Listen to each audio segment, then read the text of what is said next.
Tout commence par une guerre acharnée qui éclate entre les humains et les immortels pour la domination du royaume d'Alnith. Alors que les deux armées se battent, la bataille décisive se déroule entre le héros humain nommé Gram et Veltol, le seigneur démon qui règne sur tous les immortels. Gram se fraye un chemin jusqu'à la salle du trône du seigneur démon, ce qui pousse Veltol à invoquer son arme. Le héros n'hésite pas et fonce vers le chef des immortels. Les deux combattants s'affrontent intensément, mais le duel atteint une impasse, alors le seigneur démon décide d'activer son sortilège le plus puissant. Gram fait de même en déchaînant sa magie lumineuse. Les deux forces s'affrontent, et tout se termine dans un éclair. La poussière retombe, et Gram reste debout en tant que vainqueur, bien qu'il soit épuisé. Veltol félicite la force et le courage du héros, malgré sa mortalité, d'avoir réussi à le vaincre. Gram reconnaît également la force du seigneur démon. Veltol se demande pourquoi il a perdu alors qu'il est un immortel supérieur aux humains sous tous les aspects. Gram explique que leur fragilité leur donne un avantage unique, car ils sont prêts à tout pour vivre. La lumière naturelle que possèdent les mortels est aussi un outil puissant.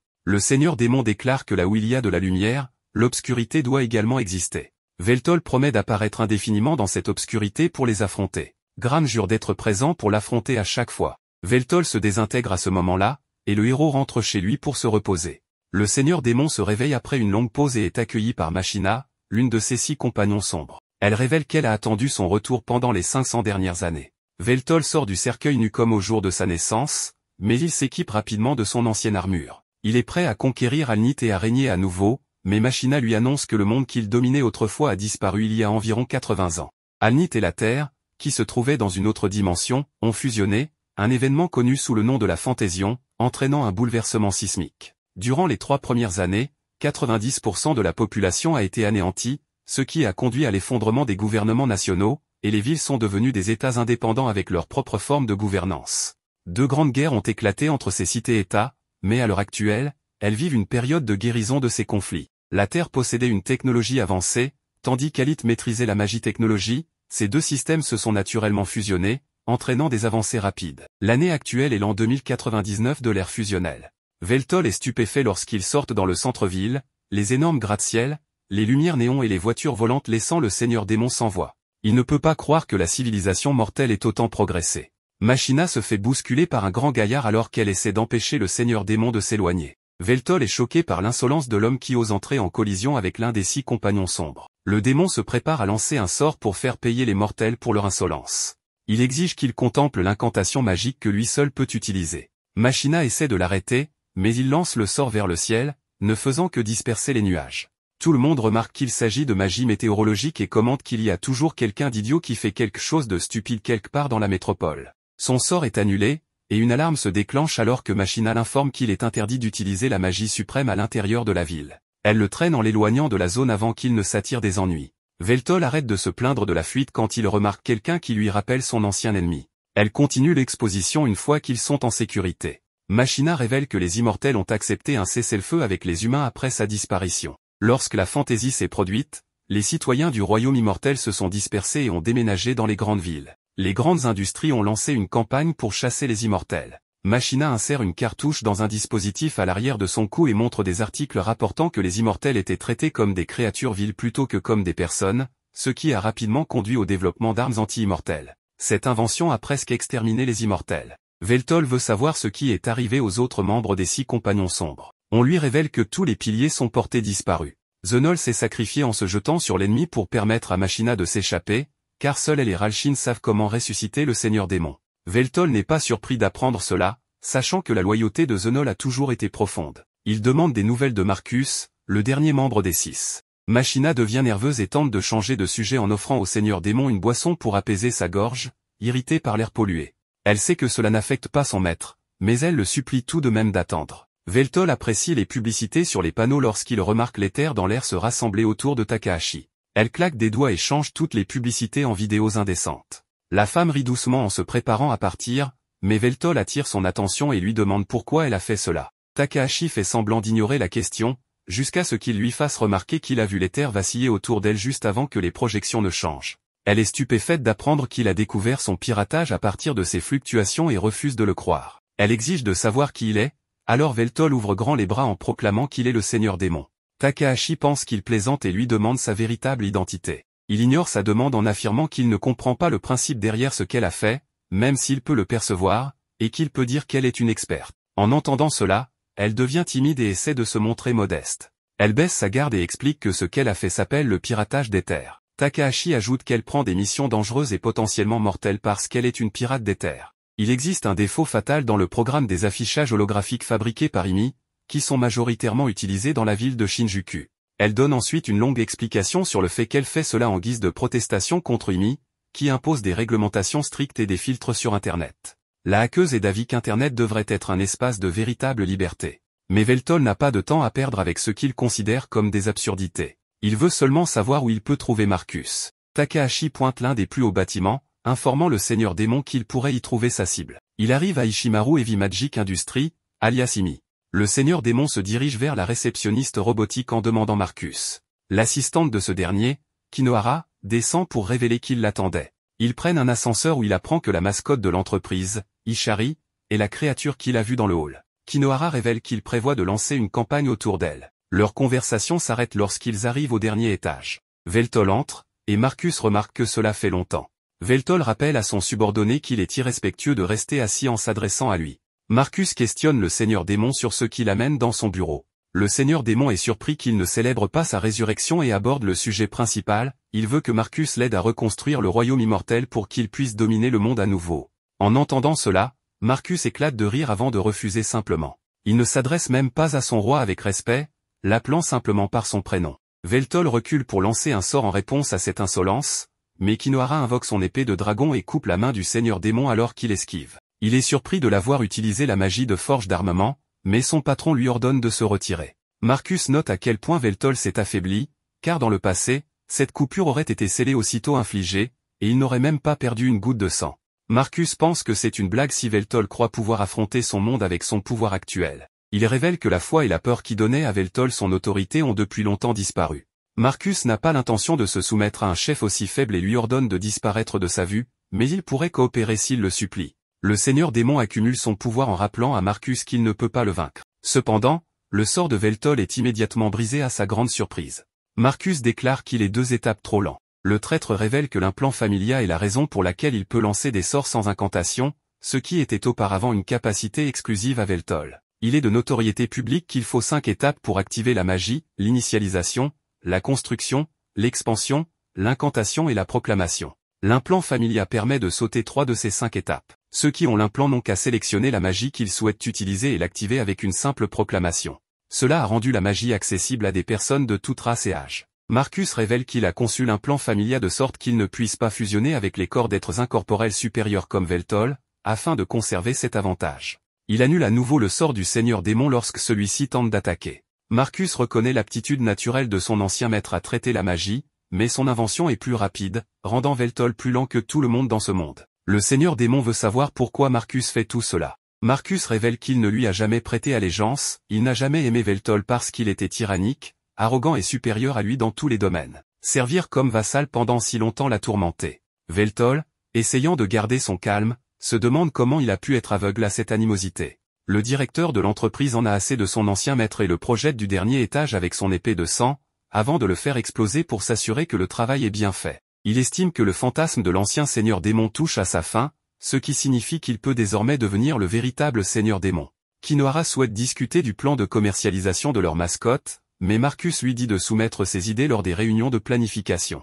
Pendant ce temps, Veltol lutte pour se rétablir dans une ruelle à cause de ses blessures. Il remarque que sa régénération est trop lente. Il tombe sur des voyous, et leur chef le frappe parce qu'il se sent offensé. Machina le cherchait frénétiquement tout ce temps, et le vacarme attire son attention. Elle arrive et le trouve allongé sur un tas d'ordures, les voyous riant de lui. Veltol se rappelle les défaites qu'il a subies dans son ancien monde. Il s'appuie sur Machina alors qu'ils prennent le train pour rentrer chez elle. Cela la peine de le voir dans un tel état. Elle s'excuse de ne pas lui avoir parlé de la trahison de Marcus, car cela l'a conduit à souffrir, mais il accepte la façon dont il a découvert la vérité. Il sait qu'il aurait eu un désir plus grand de rencontrer Marcus pour le confirmer si elle le lui avait dit. Ils arrivent chez elle, et il pense que tout le bâtiment lui appartient en faisant remarquer qu'il manque de charme, mais qu'ils peuvent s'en accommoder. Il la félicite même d'avoir pu obtenir une telle propriété à l'ère actuelle. Elle ne dit rien et le conduit à son petit appartement. Veltol croit que c'est un entrepôt, mais elle lui dit clairement que c'est sa résidence. Elle a un emploi mal rémunéré. Le seigneur démon la serre dans ses bras en reconnaissant sa loyauté, ce qui la pousse à pleurer en disant qu'elle ne mérite pas de tels éloges. Cette nuit-là, Machina fait un rêve vif dans lequel elle est jetée dans un volcan en éruption, car les mortels de son ancien monde la tenaient responsable d'une calamité qui les avait frappés. Juste avant qu'elle ne touche la lave, Veltol arrive à la dernière seconde pour la sauver. Il la remonte et admire sa beauté, remarquant que son âme brille aussi fort et ardente que le soleil. Il exprime que ce serait une tragédie qu'elle périsse dans un tel endroit, et lui offre une chance de se dévouer à lui. Alors qu'elle tend la main pour saisir la sienne, le réveil sonne, la ramenant à la réalité. Agacée, elle ordonne au réveil de s'arrêter et se réveille à côté du seigneur démon endormi à ses côtés. Machina se lève tôt pour préparer le petit déjeuner, tandis que son avatar système lui fournit les mises à jour sur la météo et lui assure que son système familia fonctionne normalement. Elle réveille respectueusement Veltol, qui commente qu'il n'a jamais vu une telle nourriture auparavant, bien qu'elle ait une odeur délicieuse. Après avoir goûté à tout ce qui est sur l'assiette, il admet qu'il apprécie, ce qui rend Machina heureuse. Elle lui sert ensuite du thé pour aider à faire passer le repas. Pendant le petit déjeuner, Veltol demande des nouvelles des autres immortels. Machina révèle que beaucoup ont récemment disparu, et elle a perdu le contact avec ses proches Z, Ornar et Palmlock. Elle espère qu'ils sont simplement en train de se cacher. Elle rassure le seigneur démon en lui disant que les chasses aux immortels ont pris fin il y a des décennies et que l'antipathie des humains envers leur espèce a diminué. Le but principal des chasses était de consolider la position de Marcus, et maintenant qu'il est au sommet, il n'a aucune raison de les relancer. Lorsque Machina a visité les chambres de ses Z après avoir perdu le contact, elle a trouvé des signes de lutte et des notes griffonnées à la hâte mentionnant un fourneau à immortels. Elle prie pour leur sécurité. Alors que Veltol tend la main pour prendre son thé, il le renverse accidentellement, n'étant pas encore complètement remis de ses blessures. Il note que ce ne sont pas seulement ses capacités de régénération qui sont affaiblies, tous ses pouvoirs ont diminué depuis sa résurrection. S'il avait été à pleine puissance, son sort météorologique aurait complètement dégagé le ciel.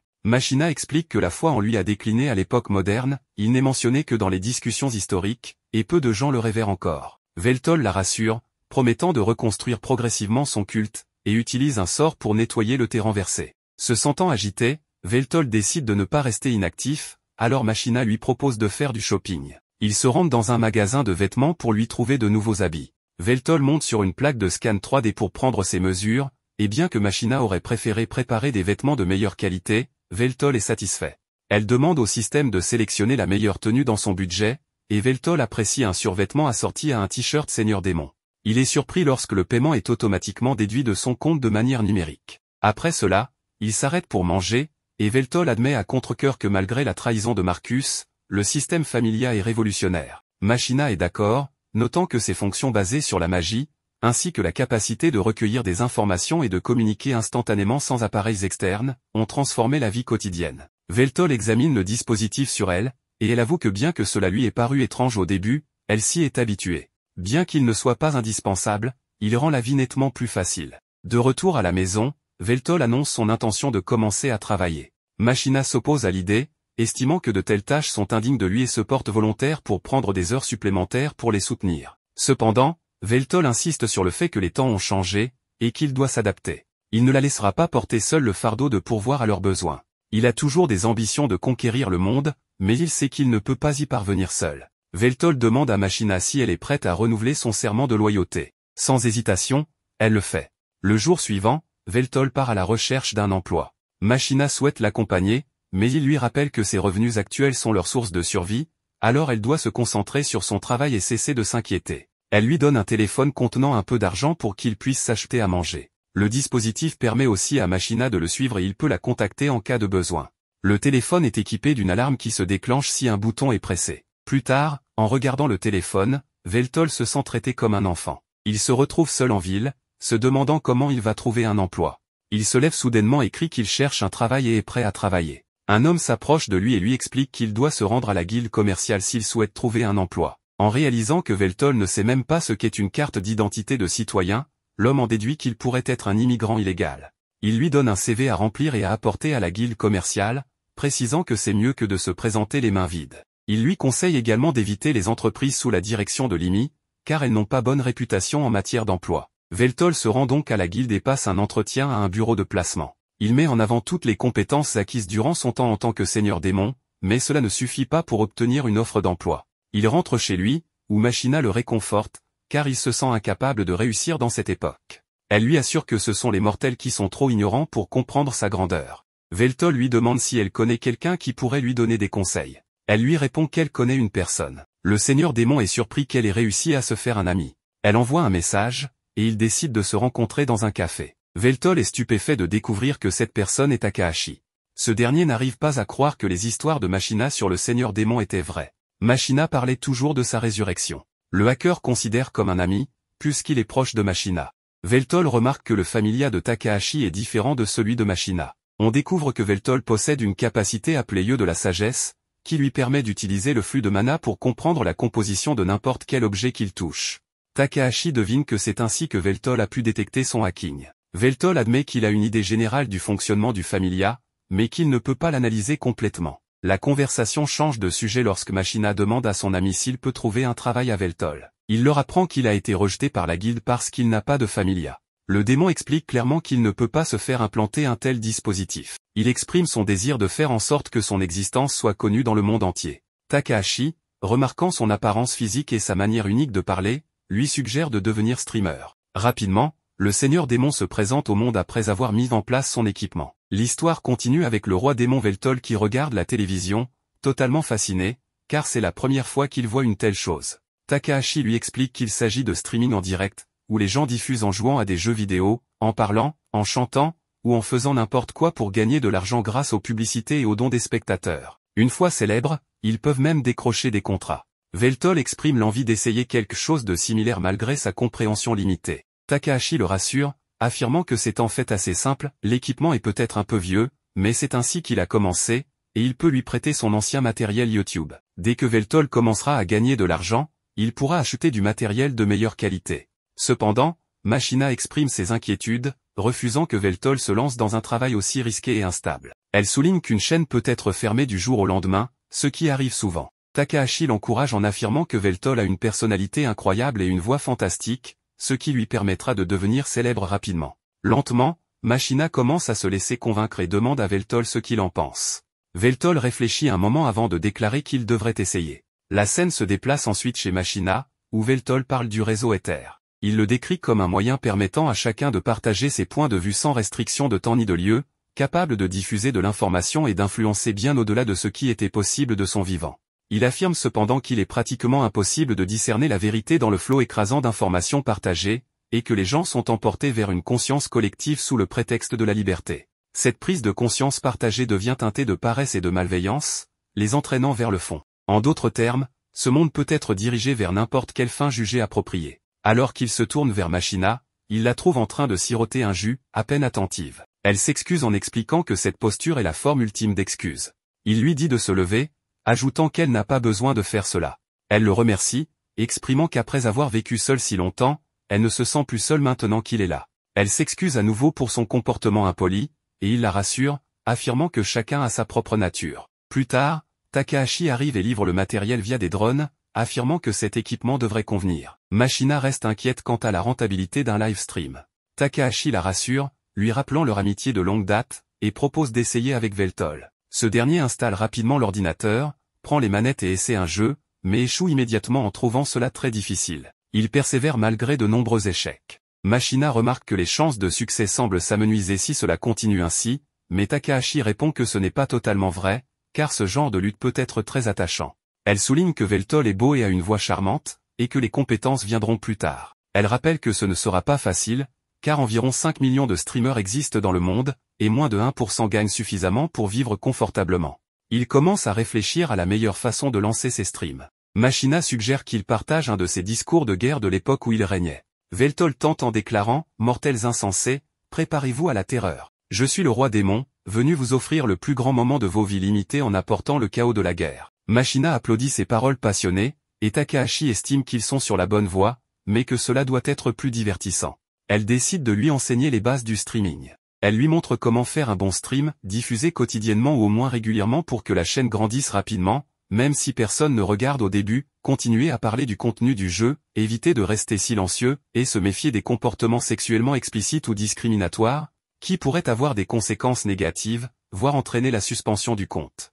Elle demande aussi à Machina de ne pas apparaître ni faire de bruit pendant les streams. Takahashi promet d'informer ses contacts pour promouvoir la chaîne de Veltol, prenant en charge les frais de promotion. Ainsi, Veltol commence son aventure sur sa chaîne. Le nombre d'abonnés augmente jour après jour, mais les spectateurs ne cessent de se moquer de lui et de l'insulter à cause de son manque de compétences en jeu. Certains commentent qu'il semble venir d'une autre époque, ou que son jeu d'acteur paraît évident et qu'il ne comprend rien. Certains vont même jusqu'à le bloquer, mais Veltol reste impassible face à ces remarques. Les abonnements de Veltol continuèrent d'augmenter jusqu'à atteindre 500 000, marquant une étape importante. Chaque jour, il gagnait de nouvelles compétences et enrichissait ses connaissances. Malgré les progrès, Machina ressentait de la tristesse en voyant les gens le traiter durement.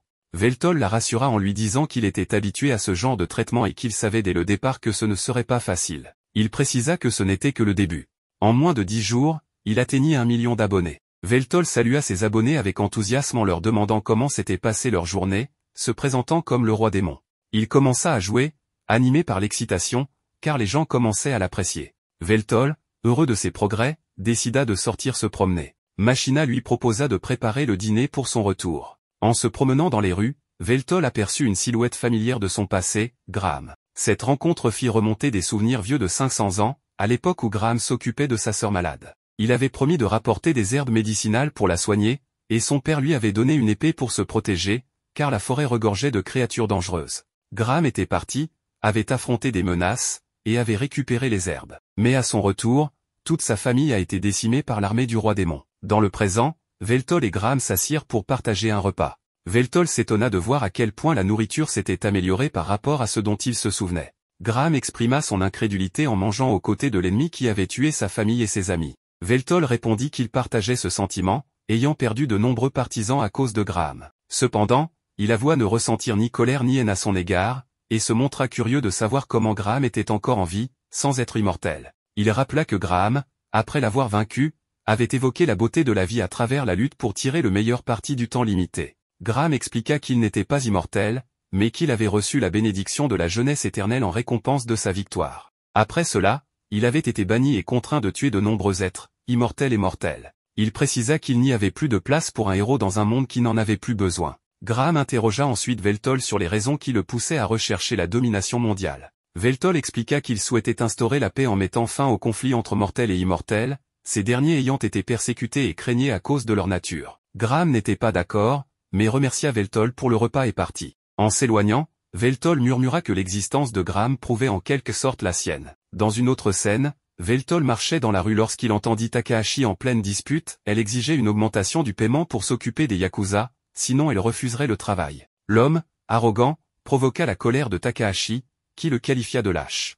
Le géant leva la main pour la frapper, mais Veltol intervint, bloquant son geste et l'intimant de reculer. Le géant le reconnut et tenta de le menacer, mais Veltol répliqua avec un coup puissant, le laissant à terre, incapable de bouger. Takahashi le remercia et Veltol lui demanda des informations sur l'homme. Elle expliqua qu'il était censé être son garde du corps, mais qu'il ne causait que des problèmes. Elle suggéra à Veltol de la remplacer, ajoutant qu'elle le paierait pour ce travail. La scène suivante montre Kinohara rapportant à son commandant que la purge avait été achevée et que le plan avançait sans accroc. Elle évoqua également la possibilité de créer un halo prochainement, et le commandant annonça qu'il participerait. Dans un autre moment, Veltol demanda à Takahashi des détails sur son activité. Elle révéla qu'il s'agissait de vol. Veltol comprit qu'il devait distraire les gardes pour permettre à Takahashi de voler en toute sécurité. Elle sourit devant son esprit vif. Pendant qu'elle se faufilait pour observer les lieux, Veltol détruisit un mur métallique et neutralisa un garde en le projetant au sol. Takahashi, impressionné, ne cacha pas son étonnement devant sa force. Alors que les Yakuza essaient de découvrir l'identité de Veltol, le seigneur démon confirme avec Takahashi si la petite boîte que les criminels convoitent est bien l'objet qu'ils sont venus voler. Elle est plus surprise de constater qu'il peut communiquer avec elle à travers son familia, bien qu'il n'en ait pas lui-même. Veltol révèle qu'il peut reproduire les communications d'Ether par magie. Désireux de montrer la puissance que lui confère 1 million d'abonnés, il lui annonce qu'il va neutraliser les quelques cibles présentes et prendre l'objet. Le seigneur démon fait une introduction en tant que streamer, ce qui les déconcerte. Ils ne le reconnaissent pas et commencent à l'insulter, le traitant même de chienne aux cheveux longs. L'un des gangsters sort son arme et commence à tirer sur Veltol, mais il détourne toutes les balles avec sa magie, ce qui les laisse incrédules. Passant à l'offensive, il neutralise rapidement 2 hommes. Takahashi change ensuite la perspective de l'un d'eux en piratant son familia, le poussant à tirer sur l'un de ses collègues. Cela laisse cet homme vulnérable à une frappe de pied de Veltol. Le hacker est impressionné par sa performance et commence à croire qu'il est le véritable seigneur démon. Veltol examine leurs armes tandis que Takahashi se prépare à venir récupérer le cube, mais il lui demande de ne pas encore se montrer. Soudain, Veltol est projeté hors de l'entrepôt par une entité camouflée. Il tire quelques balles sur son nouvel adversaire, qui désactive son camouflage, révélant une magie no gear de 4e génération appelée Ashhead Down. Takahashi est abasourdi, car aucun Yakuza ne devrait posséder une telle arme, seules les forces spéciales de la garde de la ville en sont équipées. Veltol la trouve magnifique, mais le hacker le prévient de fuir. Confiant, il continue de tirer pour estimer l'état de son pouvoir original. Le robot riposte avec une arme surchauffée en forme d'épée. Veltol esquive les tirs et contre-attaque avec une explosion magique, bien qu'il sache déjà que cela ne suffira pas à détruire un tel robot. Comme prévu, le robot bloque l'attaque avec un bouclier. Le Seigneur Démon est certain qu'il aurait pu percer ses défenses s'il était à pleine puissance. Il décide alors de prendre les choses au sérieux en équipant son armure de combat et en invoquant une arme en forme de lance. Hachette Down transforme son arme en une épée surchauffée, et le pouvoir qui en émane inquiète Takahashi pour la sécurité de Veltol. Mais le Seigneur Démon, excité par le défi du robot, se lance dans un combat rapproché intense. Impressionné par la compétence de son adversaire, Veltol l'encourage à combattre à pleine puissance. Hachette Down charge son épée et, dans un éclair, parvient à couper le bras et la tête du Seigneur Démon. Le robot, croyant avoir éliminé sa cible, se prépare à récupérer l'objet, mais il est troublé de voir la tête du Seigneur Démon le narguer, lui disant que le combat n'est pas fini. Veltol explique que le pilote du robot a peut-être subi un entraînement rigoureux mais qu'il manque d'expérience réelle au combat. Après avoir rattaché ses membres, Veltol invoque son épée principale et découpe rapidement le robot. Ce dernier, réalisant son échec, s'éteint en signalant sa défaite. Takahashi sort de sa cachette après la bataille. Veltol lui remet le cube, mais elle est légèrement troublée par ce qu'elle vient de voir. Le Seigneur Démon est impressionné par les armes dont les humains disposent, qui peuvent élever leur puissance à un tel niveau. Il trouve cette époque terrifiante. Le hacker, quant à elle, considère Veltol comme un phénomène pour avoir vaincu un Hachette Down à lui seul. Cependant, elle panique en remarquant qu'il s'agit d'une unité de l'IMI, indiquant leur implication dans cette affaire, ce qui aggrave les risques. Elle regrette même d'avoir accepté ce travail. Examinant de plus près le dispositif de stockage, elle révèle qu'il est fait de mithril. Veltol trouve cela un peu contraire à l'éthique, mais elle précise que le client s'attendrait à ce qu'elle l'examine. Elle l'ouvre, et bien qu'il paraisse vide au départ, Takahashi utilise ses compétences de piratage pour dévoiler son contenu, une liste d'immortels. Veltol reconnaît certains noms sur la liste comme étant ceux de ses sujets, mais est soulagé de ne pas y trouver le nom de Machina. Takahashi tente de joindre son client pour en savoir plus, sans succès. Il décide donc de se rendre à son immeuble. Situé au 13e étage, Eju est bien connu dans leur milieu, et le hacker utilise ses compétences pour accéder au bâtiment. Veltol, quant à lui, confesse qu'il aime appuyer sur les boutons dans l'ascenseur, alors elle le laisse faire. Une fois arrivé, Takahashi trouve étrange que Veltol lui dise que les pièges au sol sont désactivés, et il se méfie davantage en voyant la porte d'entrée ouverte. Une odeur nauséabonde les accueille lorsqu'ils entrent, et ils avancent prudemment jusqu'à trouver Eju dans une pièce dédiée aux ordinateurs. Il est trop tard, Eju a été éliminé. Veltol le reconnaît comme l'homme qui lui avait offert un travail, mais en examinant ses blessures, il constate qu'il a été poignardé au cœur et au cou.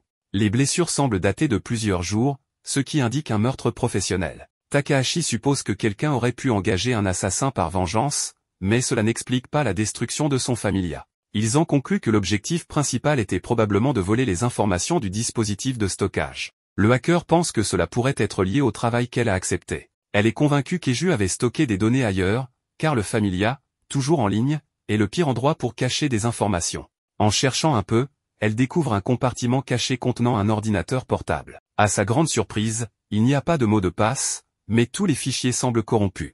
Veltol remarque quelque chose d'étrange dans l'agencement des fichiers. Takahashi découvre une astuce, et d'autres dossiers disparaissent pour révéler une vidéo préenregistrée par Eju. Dans cette vidéo, Eju commence par indiquer que s'il la visionne, c'est qu'il est probablement mort. Il va droit au but, une terrible menace plane sur la ville. Le réacteur d'éther, qui alimente la métropole, repose sur un réseau de lignes d'éther naturelles. Comme elle ne suffisait pas, un nouveau projet énergétique a vu le jour, le projet de fournaise d'immortels. Ce projet consiste à brûler des immortels, dont les âmes libèrent de grandes quantités d'éther lorsqu'elles sont consumées, fournissant ainsi une énergie équivalente à celle de milliers de mortels. Plus l'immortel est puissant, plus l'énergie produite est grande. Les individus ayant participé à la création de cette fournaise ont également été éliminés pour garder le secret. Eju révèle que ceux de l'IMI appellent les immortels du bois de chauffage, et que l'IMI est constamment à la recherche de carburant. Dans le passé, Eju a échappé à un assassin alors qu'il rassemblait des informations sur ce sujet. Récemment, il a appris que les Yakuza vendaient une liste d'immortels connus à l'IMI,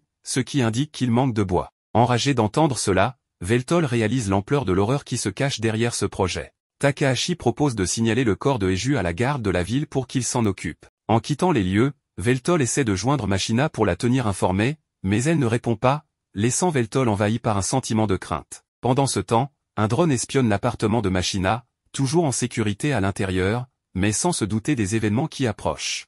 Alors qu'elle se demande quoi cuisiner pour le dîner, quelqu'un sonne à la porte. Lorsqu'elle ouvre, elle voit le visage hideux de Marcus et le frappe immédiatement avec son sortilège le plus puissant, l'expulsant de chez elle. Cependant, Marcus ne subit aucun dégât et lui rappelle que ce n'est pas ainsi qu'on accueille un vieil ami. Machina sort, portant son armure démoniaque, et ordonne à Marcus d'arrêter de jouer les idiots, sachant qu'il est là pour la détruire. Elle désactive son familia et se déconnecte avant d'attaquer Marcus. Elle lance un sort puissant sous ses pieds, mais il évite facilement l'attaque et invoque des épées de sang pour la frapper. Machina réplique avec des flèches magiques, neutralisant ainsi son attaque. Marcus remarque qu'ils sont à égalité, mais Machina bondit soudainement et lui saisit la main, y plantant un sort qu'elle fait exploser, envoyant son bras voler. Il le régénère presque instantanément et invoque une forme avancée de ses épées de sang.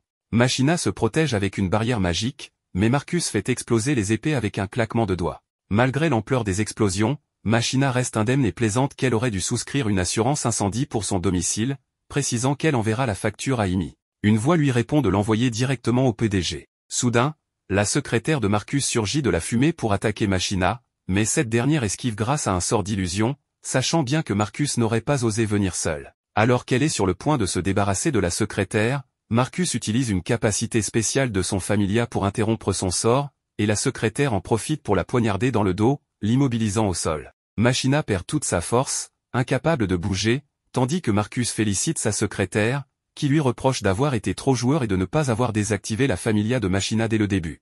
Il répond qu'il ne pouvait pas laisser passer une telle opportunité. Il se tourne ensuite vers Machina, qui le maudit. Marcus, amusé, lui explique qu'il a simplement désactivé son familia pour la rendre impuissante. Machina n'en croit pas ses oreilles, car son familia fonctionne en mode autonome et était déconnecté, donc impossible à pirater. Marcus lui révèle alors qu'il est l'inventeur du familia et utilise un prototype pour désactiver le sien de force. Il déclare fièrement être invincible grâce à la technologie et explique qu'il veut devenir le véritable seigneur démon. Plutôt que de conquérir par la force, qu'il juge barbare, il veut contrôler toute l'information et la technologie pour dominer le monde. Il écrase Machina en affirmant qu'il deviendra un seigneur démon parfait, plus puissant que Veltol, et elle ne peut que pleurer alors qu'il l'emmène pour l'envoyer au four immortel. Peu après, Veltol et Takahashi arrivent sur les lieux et trouvent les restes calcinés du bâtiment, la seule chose intacte étant une manette de PS4, rappelant à Veltol les moments passés avec Machina. Takahashi le ramène à la réalité, lui disant qu'ils doivent retrouver Machina avant qu'il ne soit trop tard. Veltol ne sait pas comment s'y prendre, mais Takahashi lui indique un drone, expliquant qu'elle pourra pirater les nombreux drones de livraison en ville pour consulter les enregistrements vidéo et retrouver sa trace. Elle commence à pirater les serveurs de l'entreprise de drones et découvre des images de l'explosion causée par des attaques magiques. Takahashi en avait déjà une idée, mais elle trouve ensuite une photo montrant Marcus se dirigeant vers la porte de Machina et la secrétaire se cachant en bas. Elle envoie à Veltol un diaporama montrant précisément ce qui s'est passé, les dernières images montrant Marcus et sa secrétaire emmenant Machina dans la zone interdite du réacteur d'éther. Veltol, rempli de rage, remercie Takahashi pour son aide et se dirige vers le réacteur. Takahashi l'arrête, lui disant que s'y rendre serait dangereux car de nombreux soldats mecha gardent la zone. Elle lui fait remarquer que s'il avait des renforts, la tâche serait plus facile. Veltol pense alors à quelqu'un capable de lui fournir la puissance nécessaire pour combattre. Il va rencontrer le héros Graham, qui n'est plus intéressé par une conversation avec lui. Cependant, Veltol ravale sa fierté, s'agenouille et implore son aide. Surpris, Graham écoute l'histoire entière et Veltol lui demande à nouveau son soutien. Graham lui reproche ses crimes passés, rappelant que Veltol et son armée immortelle ont mené des guerres qui ont coûté la vie à des millions de personnes. Graham lui demande s'il pense qu'implorer ainsi peut suffire à obtenir son aide, mais Veltol serre les dents, déterminé. Graham l'interroge pour savoir s'il est prêt à compromettre la paix de la ville juste pour sauver une seule personne. Veltol se redresse brusquement, déclarant que seuls les faibles font de tels choix et qu'il sauvera Machina avant de résoudre les problèmes de la ville, car elle deviendra un jour son territoire en tant que seigneur démon. Ces mots touchent Graham, qui descend les marches en disant qu'il ne fait pas cela pour Veltol mais pour aider une femme en danger, comme un héros doit le faire. Ils se dirigent ensemble vers un quartier peu fréquenté, car Takahashi a trouvé un raccourci vers le four. Elle ouvre la porte pour eux, mais ils découvrent que le chemin ressemble à un donjon complexe. Takahashi n'a pas les détails du donjon, et Veltol n'est expert qu'en création de donjons. Graham, qui a conquis des milliers de donjons, utilise une compétence d'autocartographie pour scanner instantanément le donjon et créer une mini-carte. Veltol est surpris par cette compétence unique, et Graham lui explique qu'il l'a développée après s'être lassé d'explorer des donjons lors de son époque d'aventurier, ce qui irrite Veltol. Fatigués de leurs disputes inutiles, Takahashi leur crie dessus, leur rappelant de se concentrer sur Machina. Le sort d'autocartographie de Graham termine rapidement, générant une carte détaillée du donjon. Ils prennent la route la plus courte, sans obstacle. Entre-temps, Takahashi est absorbée par un autre projet, lié aux informations trouvées chez son client. Elle craint de ne pas finir avant que Veltol ne retrouve Machina, mais il lui fait pleinement confiance pour réussir dans les délais. Bientôt, Veltol et Graham prennent un ascenseur pour atteindre le four immortel. En raison du changement de densité d'éther, leur connexion avec Takahashi est coupée, et Graham en profite pour avoir une conversation plus personnelle avec son vieil ennemi. Il remarque que Veltol est devenu plus fort, et Veltol lui demande depuis quand il maîtrise le sarcasme, étant donné qu'il est à son plus bas niveau. Graham lui répond qu'il parle de force de caractère, car une personne faible ne se serait jamais inclinée pour sauver ses subordonnés. Il estime que Veltol a beaucoup changé depuis leur dernier combat, un changement qu'il considère positif. L'ascenseur s'arrête enfin à destination, et Veltol et Graham pénètrent dans le bâtiment du four, où ils trouvent la secrétaire de Marcus les attendant. Pendant ce temps, Machina se trouve dans la salle de la fournaise, les mains liées, tandis que Marcus se tient devant elle et lui demande pourquoi elle est si contrariée alors qu'elle vient de retrouver un vieil ami. Machina le maudit, déclarant qu'un traître comme lui n'a aucun droit de l'appeler son ami. Marcus l'ignore et explique que, lorsque Veltol a été ressuscité, il a ordonné à ses hommes de recueillir des informations et a été agréablement surpris d'apprendre que Machina était toujours en vie. Il lui révèle ensuite qu'elle se trouve devant la fournaise immortelle, un dispositif utilisant une magie rituelle pour transformer les âmes des immortels en éther, alimentant le réacteur qui fournit de l'énergie à toute la ville. Machina prend un moment pour assimiler cette révélation, puis explose de rage. Ses cheveux deviennent rouges, et elle libère une immense quantité de pouvoir magique malgré ses liens. Cependant, Marcus bloque tout avec une barrière. Il lui explique que les immortels ne peuvent pas mourir, même si leur corps est détruit, mais que cette machine détruit leur âme elle-même, les condamnant à une mort définitive. Il révèle ensuite que le premier immortel qu'il a jeté dans la fournaise était Zenol, l'un des 6 pères obscurs. Horrifiée et furieuse, Machina jure de tuer Marcus à tout prix, mais ce dernier lui rétorque qu'elle n'en aura pas l'occasion, car elle va être utilisée comme combustible pour la prospérité de la ville. Pendant ce temps, à l'entrée,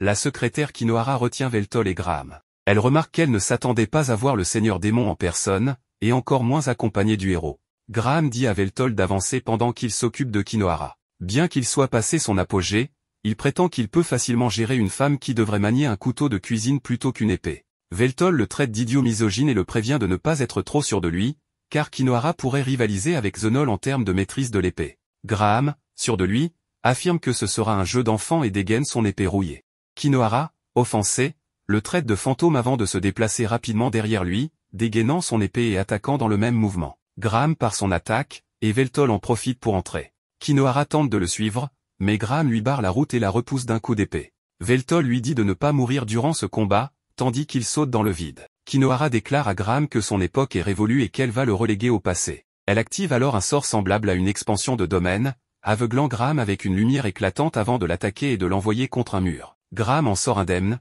mais il remarque que Kinohara porte désormais une armure blanche et élégante. Il réalise qu'il s'agit d'un Magino Gear, et Kinohara confirme qu'il s'agit d'une nouvelle génération de cette armure mecha, plus légère, plus puissante et plus efficace que l'ancienne. Graham, lassé de son discours commercial, remarque soudain que ses mains tremblent après avoir subi l'attaque précédente. Kinohara charge alors et le pousse le long du bâtiment, affirmant qu'il devrait être honoré de servir de cobaye pour cette technologie de pointe. Graham lui rétorque qu'il ne lui a jamais demandé une description détaillée de son produit. Kinohara l'interrompt d'un coup en disant que tout chez lui, de ses armes à sa technique, est dépassé, tandis qu'elle utilise la technologie la plus récente. Graham lui dit de parler après l'avoir battu. Kinohara apparaît derrière lui et dégaine son épée pour libérer une attaque de foudre blanche que Graham parvient à bloquer. Il remarque alors un schéma dans ses attaques, chaque fois qu'elle rengaine son épée, la foudre disparaît, et lorsqu'elle la dégaine à nouveau, elle revient.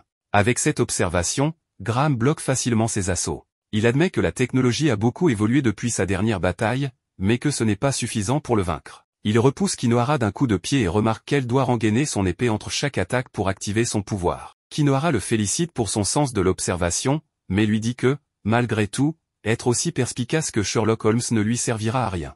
Elle rengaine à nouveau son épée et dit à Graham que, même s'il connaît son secret, il ne pourra pas la vaincre. Elle le charge, forçant Graham à reculer tout en parant ses attaques. Kinohara décide de changer de stratégie et l'attaque par derrière, mais il part ce coup aussi. Il trouve soudain une opportunité lorsque l'épée de Kinohara touche le sol, il pose son pied dessus pour la bloquer et utilise immédiatement un sort de terre, faisant surgir des pics rocheux pour l'attaquer. Cependant, Kinohara les tranche facilement et lui dit que cela ne sert à rien contre elle. Graham utilise alors la magie de glace pour la geler, mais Kinohara fait fondre la glace sans effort. Elle lui affirme que toutes ses attaques sont inutiles. Graham saute alors sur elle et frappe de toutes ses forces avec son épée. Kinohara bloque l'attaque, mais Graham en profite pour lui lancer une boule de feu à bout portant, la projetant violemment en arrière. Malgré l'impact puissant, Kinohara et son armure restent intacts, mais son orgueil, lui, est blessé. Graham enfonce encore le couteau dans la plaie en disant que les tactiques qu'il vient d'utiliser datent de 500 ans, et qu'elles fonctionnent toujours sur elle, malgré ses prétentions d'être moderne et avancée. Furieuse,